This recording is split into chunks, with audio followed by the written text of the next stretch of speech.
Assalamualaikum warahmatullahi wabarakatuh.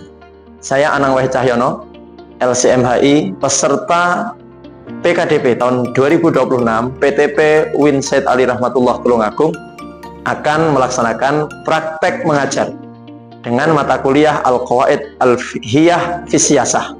Mari kita ikuti keseruan bersama-sama. Assalamualaikum warahmatullahi wabarakatuh. Waalaikumsalam warahmatullahi wabarakatuh. Apa kabar semuanya teman-teman? Alhamdulillah. Sehat semuanya? Alhamdulillah. Baik. Alhamdulillah, assalatu wassalamu ala rasulillah wa ala alihi wa sahbihi wa mawalah. La haula wa la quwata illa billah.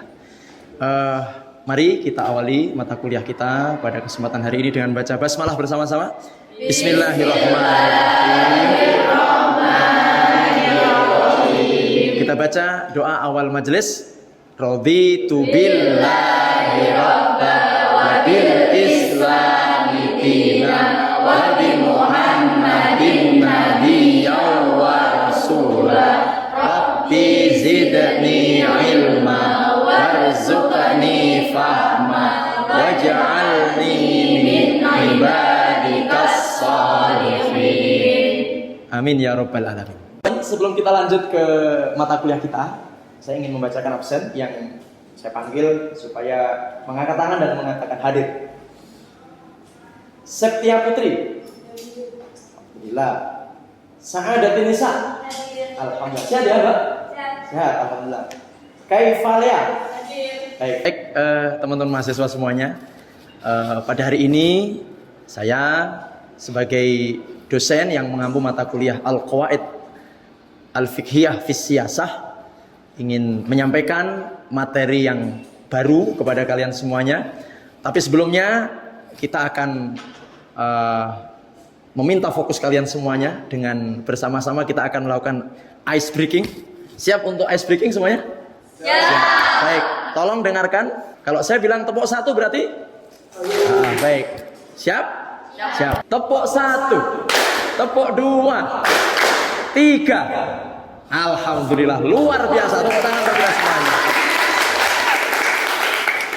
Baik teman-teman semuanya, sebelum saya menyampaikan mata kuliah, saya akan review sejenak tentang apa yang sudah saya sampaikan di pertemuan yang lalu. Di pertemuan yang lalu kita telah membahas tentang mata kuliah dalam qawaid ini yang berjudul Al-Masyaqqatu Tajlibut Taysir. Siapa yang tahu? Di antara kalian yang masih ingat apa makna dari al-masyaqqatu tajlibut taysir? Kesulitan. Ya. Kesulitan? Mendatangkan kemudahan. Luar biasa. Tepuk tangan untuk saudara kita. Luar biasa.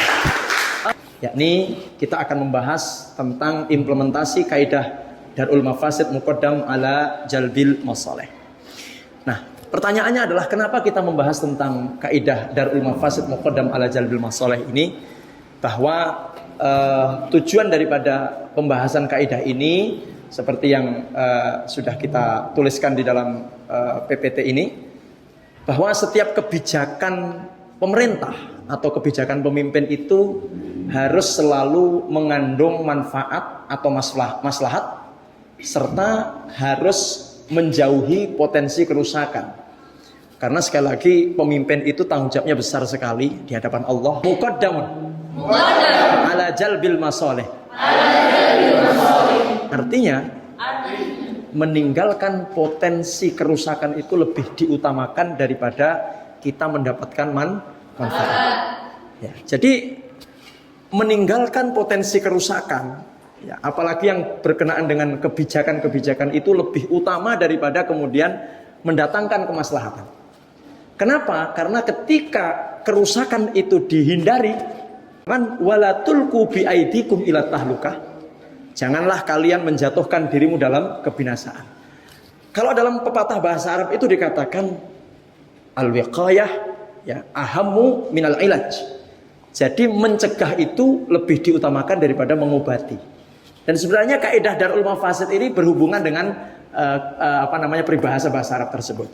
Baik, teman-teman semuanya, teman-teman mahasiswa yang dirahmati Allah Subhanahu wa taala, konsep daripada maslahat atau maqasid ya dari kaidah ini adalah sebenarnya itu berhubungan dengan maqasidus syariah. Jadi Darul Mafasid Muqaddam ala Jalbil Masalih ini sangat berhubungan dengan maqasid syariah yang diusung oleh Imam Al-Qurtubi, oleh Imam Asy-Syatibi. Beliau mengatakan bahwa syariat Allah diturunkan itu dalam rangka untuk melindungi 5 hal, kata Imam Asy-Syatibi. Coba, siapa yang tahu apa yang dijaga dari 5 hal itu? Yang pertama, coba angkat tangan. Ada yang tahu apa yang dijaga? Silakan Mas. Hifdzuddin, luar biasa. Ada lagi yang kedua? Yang tahu? Bisa diangkat tangannya? Menjaga apa yang kedua? Ya, Mbak. Hifdzun nafas. Yang ketiga? Hifdzul akal. Yang keempat? Hifdzun nasl. Yang terakhir yang kelima? Ya. Hifdzul mal, luar biasa. Tepuk tangan untuk kita semuanya. Luar biasa. Masya Allah, luar biasa. Jadi diturunkannya syariat itu untuk melindungi 5 ini. Zina harus dicegah. Dan yang terakhir adalah apa yang merusak atau membahayakan harta harus dicegah. Perampokan, pencurian, dan korupsi. Baik. Kemudian teman-teman semuanya, kita lanjutkan. Apa hubungan antara mafsadah dengan maslahat? Sebelum kita membahas tentang mafsadah kerusakan, kita harus tahu dulu bahwa dalam kehidupan kita. Nah, sekarang adalah tema inti daripada kuliah kita pada kesempatan hari ini, yakni adalah bagaimana pengaplikasian kaidah Darul Mafasid Muqaddam ala Jalbil Masalih dalam kebijakan preventif negara. Teman-teman semuanya, karena mata kuliah kita adalah kaidah fikih yang berhubungan dengan siasah, maka ternyata kaidah-kaidah fikih itu ada yang sangat berhubungan dengan masalah kebijakan-kebijakan negara. Yang pertama, coba kita lihat prinsip berlandaskan pada maqasid syariah. Yang pertama, prinsip prioritas pencegahan. Yang kedua, prinsip kehati-hatian. Yang ketiga, prinsip saddud dzari'ah. Dan yang keempat adalah prinsip proporsionalitas. Jadi ternyata dengan adanya kaidah ini ada beberapa hal yang memang bisa dijaga ya dari kebijakan-kebijakan. Pemerintah yang dalam hal ini memiliki kebijakan itu juga harus memperhatikan apa dampak daripada tambang itu atau dampak daripada eksplorasi lingkungan itu, teman-teman.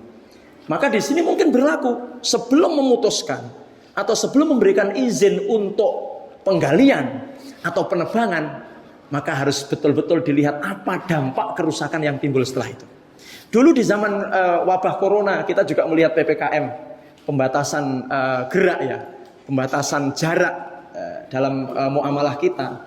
Maka kemudian pemerintah juga, nah teman-teman semuanya, implikasi atau pembahasan terakhir dari mata kuliah kita pada kesempatan siang hari ini adalah bagaimana implikasi kontemporer terhadap kebijakan negara. Kita baca di sini, implikasi kontemporer kaidah ini adalah kebijakan negara menuntut keseimbangan antara data empiris dan pertimbangan maqasid syariah.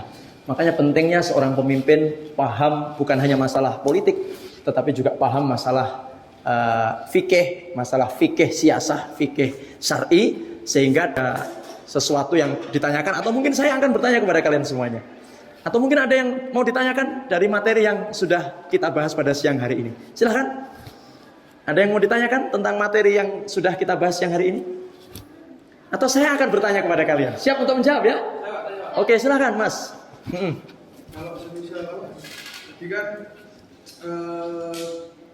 yang kesulitan mendatangkan kemudahan. Apalagi kalau kita berbicara mengenai memilih pemimpin.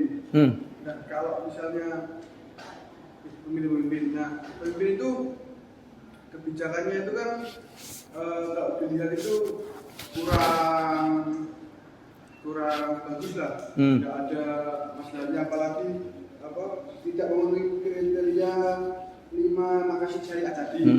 Nah, itu yang mafsadahnya itu timbul dari pemimpinnya atau kita rakyatnya yang memilih beliau. Baiknya tidak berkualitas. Karena al-arwahu junudun mujannadah. Arwah itu, roh itu saling berhubungan satu dengan yang lain. Orang yang baik pasti suka orang yang baik. Orang yang buruk gerombolannya ya dengan orang yang buruk. Maka ketika ada pemimpin yang tidak sesuai dengan harapan pemimpin yang zalim katakan, berarti itu menandakan bahwa pemilihnya juga sama seperti itu kualitasnya. Oleh karena itu, teman-teman semuanya, berdasarkan dari mata kuliah kita ini, kita harus memilih pemimpin yang terbaik, yang beriman kepada Allah, bertakwa kepada Allah, cerdas dan memiliki pengetahuan tentang politik kenegaraan. Saya kira itu, dan kalian semua luar biasa. Alhamdulillahirabbil alamin. Apa yang sudah kita bahas pada kesempatan siang hari ini semoga bermanfaat untuk kita semuanya, dan semoga kalian semuanya dimudahkan dalam upaya untuk menuntut ilmu menjadi orang yang bermanfaat. Amin ya rabbal alamin. Baik, teman-teman semuanya, sebelum kita tutup, jadi kamu harus betul-betul banyak membaca sebagai mahasiswa, harus banyak kasratul mutolaah, banyak membaca, dan dengan membaca itu kamu akan bisa menggenggam dan menguasai dunia. Jangan menjadi mahasiswa kebanyakan ya, yang suka main-main saja. Oke? Siap untuk menjadi mahasiswa yang semangat? Siap. Baik, kita berdoa kepada Allah, semoga apa yang kita bahas mendatangkan kemanfaatan bagi kita semuanya. Dan Allah Subhanahu wa taala memberikan kepada kita kemudahan dalam segala sesuatunya. Amin ya rabbal alamin. Demikian teman-teman semuanya yang dapat kami sampaikan, yang bisa kami sampaikan. Semoga bermanfaat, dan mari kita tutup dengan membaca hamdalah bersama-sama. Alhamdulillahirabbil alamin. Terima kasih. Wassalamualaikum warahmatullahi wabarakatuh.